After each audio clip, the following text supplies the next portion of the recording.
Bonjour à toutes et à tous. Nous allons nous intéresser à la façon de multiplier ou de diviser deux nombres relatifs. Et tout d'abord, sachez que je vais surtout vous expliquer comment multiplier, et c'est pour ça que j'ai mis le mot quotient entre parenthèses. Mais pour les divisions, ça fonctionne de la même manière que pour les multiplications, et on verra quelques exemples à la fin. Ensuite, j'ai précisé deux nombres relatifs, car la vidéo suivante expliquera ce qui se passe quand on a plus de deux nombres. Alors, pour découvrir comment ça fonctionne, nous allons voir 4 exemples qui représentent toutes les combinaisons possibles en termes de signes plus ou moins. De positif, de négatif, ou encore un positif et un négatif. Je vous rappelle tout d'abord que 3 fois 4, ça correspond en réalité à 4 plus 4, ce qui fait 12. Le premier exemple, plus 3 fois plus 4, représente exactement le même produit, car plus 3 c'est la même chose que 3, et plus 4 c'est la même chose que 4. Donc ça fait 12 ou encore plus 12. Le deuxième produit correspond à 3 fois moins 4, car encore une fois, plus 3 et 3 c'est la même chose. 3 fois moins 4, c'est moins 4 plus moins 4 plus moins 4. Et si on additionne, on trouve moins 12. Le troisième produit se calcule de la même façon. Il suffit juste de remarquer que moins 3 fois plus 4, c'est la même chose que plus 4 fois moins 3. C'est-à-dire 4 fois moins 3. C'est donc moins 3 plus moins 3 plus moins 3 plus moins 3, ce qui donne aussi moins 12. Pour faire le dernier exemple, il faut le voir d'une façon un peu particulière. On peut déjà supprimer sans problème les parenthèses autour de moins 3. Or, cette partie a déjà été calculée plus haut. C'était le deuxième exemple. Et 3 fois moins 4, ça fait moins 12. Et avec le signe moins devant, ça fait moins 12, et ça c'est égal à plus 12. Voilà, on a vu les 4 cas possibles au niveau des signes. Mais on ne va pas s'amuser à refaire ça à chaque multiplication ou division. Il faut donc chercher à comprendre comment aller rapidement du calcul initial au résultat.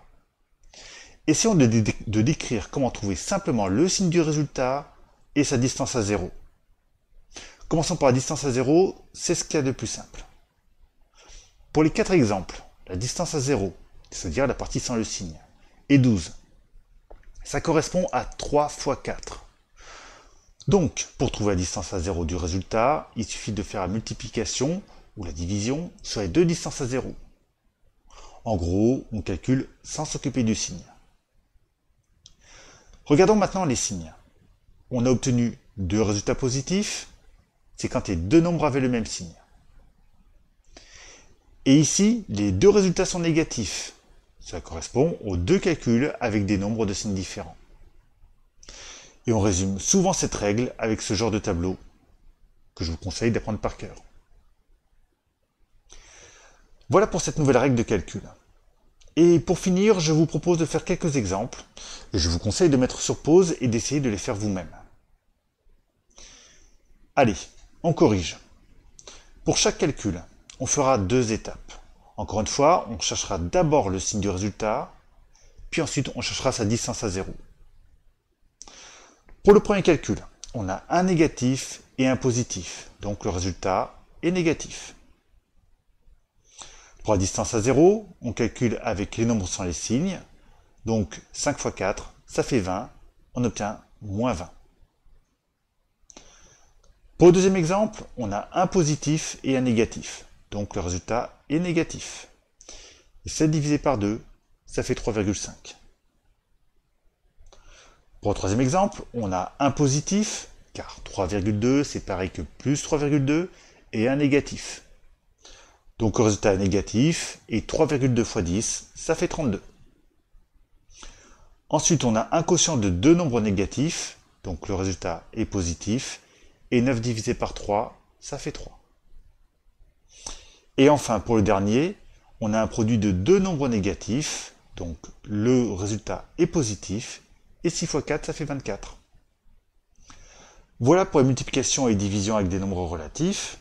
Alors, je vous conseille d'en faire jusqu'à ce que ça devienne un automatisme. Vous pouvez vous entraîner sur ordinateur avec un site tel que Mathoumatheux. C'est facile à trouver avec n'importe quel moteur de recherche. Une fois sur l'écran d'accueil, choisissez le calcul mental, puis je vous conseille le niveau 3e. Alors, n'ayez pas peur, en réalité, c'est pour réviser les calculs de quatrième. Ensuite, vous choisissez les nombres relatifs. Alors, le niveau troisième mélange aussi bien des additions que des multiplications, mais si c'est trop compliqué, n'hésitez pas à revenir sur le niveau quatrième.